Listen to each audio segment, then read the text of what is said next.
Nowadays, racism is certainly less widespread than in the past, especially because we know that in reality racists don't exist as they wanted to make believe during the Second World War. But there are ethnic groups. People are grouped according to common attributes that distinguish them from other groups, like language, history, culture, nation, and religion. Despite this, unfortunately, racism hasn't yet disappeared.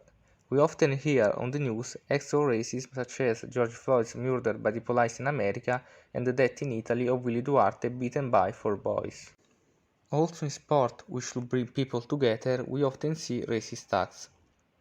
Trying to combat incidents of racism in the field and on the stands during sport event in 1999 was born on the recommendation of the European Commission Football Against Racism in Europe.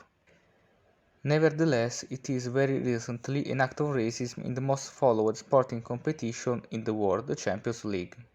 On December 8, 2020, in fact, the game was suspended after racist insults by the linesmen against the assistant coach. Today, there are no more racist countries, but in too many countries, racist acts are tolerated.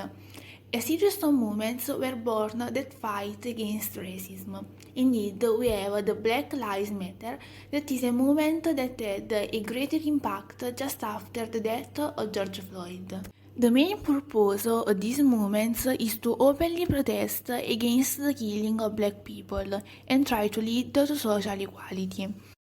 Racism is probably still widespread because different scares people.